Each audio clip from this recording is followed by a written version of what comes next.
Chapter 28. Alice. What Alice wanted most in the world for Christmas was a lie-in. Just until 7 a.m.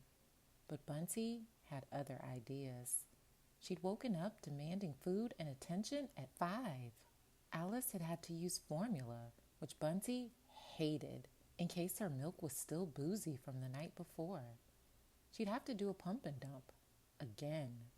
She wasn't even responsible enough to feed her own baby properly. The kitchen looked as if there'd been a riot in a toy shop.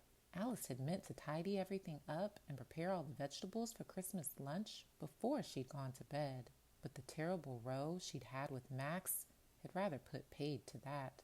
She reached into the cupboard for the Nurofen, as if she could medicate away the memory, along with her hangover. Max had come home rather late, and obviously a bit worse for wear, after taking his team out for a festive lunch, which had turned into a rowdy afternoon.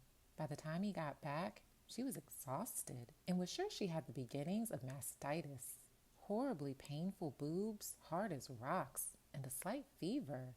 She Googled the symptoms and read that chilled cabbage leaves placed inside your maternity bra would help. She'd not been able to get out to the shops without waking Bunty, who was finally and thankfully fast asleep. So when Max eventually appeared, she asked him to go and buy a cabbage.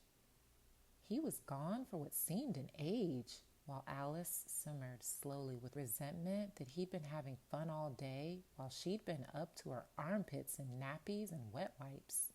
Eventually, he came back with a bag of Brussels sprouts. He'd explained that as it was Christmas Eve, most of the shops were closed, or their shelves bare. "What am I supposed to do with Brussels sprouts? With their stupid little ineffectual leaves?" she'd yelled at him. "I thought you wanted to eat them. Doesn't everyone eat Brussels sprouts at Christmas? It's practically the law," he'd replied. Not unreasonably, she now realized, ducking as she threw the offending vegetables at his head. They missed, but hit the wall like shrapnel, knocking a framed collage of Bunty's baby pictures taken from her Instagram page off center. Alice had pulled a bottle of wine from the fridge along with a box of After Eight mints, both earmarked for Christmas Day, and had finished them both in record time while scrolling through all her social media and thinking darkly, "That'll show him." Now she realized that it hadn't shown him at all. Or at least not what she'd intended to show him. All it had done was make her wake up at 3 a.m., dehydrated and sweating Sauvignon Blanc. Then she tossed and turned, yelling silently at herself for 2 hours, at which point Bunty had joined in, yelling at her very loudly indeed. Max walked into the kitchen, kissed the top of her head, which was still in her hands, and said, "Merry Christmas, darling." "Merry Christmas, Max," she replied, as merrily as she could muster. "I don't suppose you could take over with Bunty for a while I grab some more sleep?" Max looked at her, goggle-eyed, as if she'd suggested inviting the elderly neighbors round for a swinging session. "You know, I would, usually, darling." She knew no such thing. "But my parents are going to be here in a few hours, and we have a lot to do." That statement came loaded with blame and accompanied by significant looks at the piles of toys, overflowing sink, and rubbish bins and unpeeled potatoes. "When you say we, Max, does that mean you're going to help?" Alice asked, trying to keep her tone as neutral as possible. She didn't want another argument on Christmas Day.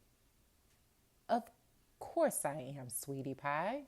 I just need to finish up a couple of annoying admin things first, and I'll be right with you. By the way, you are going to change into something more appropriate before my parents arrive, aren't you?" he asked. "Of course I am," said Alice, who hadn't been planning to.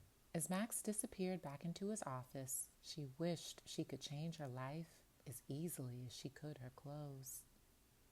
Alice put Bunty into a papoose so that she'd be happy and safe while she rushed around, tidying the house and getting lunch ready for the in-laws. Alice didn't dislike Max's mother. At least she tried not to. But Valerie had standards. She was rarely overtly critical, but inside, Alice knew she was a seething mass of judgments, all the more virulent for being contained. She'd never quite gotten over the fact that Alice had been brought up on a council estate on the outskirts of Birmingham by a single mother who worked in a school cafeteria. Alice's father had left them all when her youngest brother was a tiny baby. Valerie had sat ramrod straight in her lavender skirt suit and matching hat throughout their wedding, casting sidelong looks across the aisle at Alice's family with a face like a disappointed prune. She'd expected better for her only son. She set the bar so high that Alice, despite all her immaculate grooming, careful manners, and practiced pronunciation, could never hope to reach it. Max, of course, was blind to all this. In his eyes, Mother could do no wrong. After 2 hours of frenetic activity, the kitchen was looking presentable and lunch was in hand. It might not be ready at lunchtime, but they should be able to eat by 3 p.m. Alice, however, was still far from ready or presentable. Her hair was unwashed and piled on top of her head in a messy bun. Her face was ravaged after all the wine, chocolate, and lack of sleep, and her post-baby belly, augmented by her Jaffa cake addiction, was pouring over the top of her yoga pants. She walked into Max's study without knocking. She noticed him quickly close the lid of his laptop. What hadn't he wanted her to see? She dumped Bunty unceremoniously on his lap and went to have a shower. Alice had presumed that having a baby would bring Max and her closer. They'd have a new purpose and shared adventure. Yet in reality, Bunty's arrival seemed to be driving them further apart. She thought back to the closed laptop, the late-night meetings, and the ever-growing silences between them. Was he having an affair? Would it really be so awful if he were having an affair? At least then she wouldn't need to feel guilty about how often she feigned sleep or a migraine to avoid having sex. But the mere idea of such a betrayal made her feel breathless with anxiety. She already felt inadequate, unsexy, and unlovable. Max's confirmation of those suspicions might just finish her off. And what if he wanted a divorce? She couldn't bear to give up her perfect life, the one she'd worked so hard for, that had thousands of less lucky women double tapping on her Instagram shots. Stop it, Alice. It's just the hormones. It's all going to be okay, she told herself as the power shower pelted water at her tired skin. It was only later that Alice realized, in all her worry about Max leaving her, she hadn't once thought that she might miss him, which, of course, she would.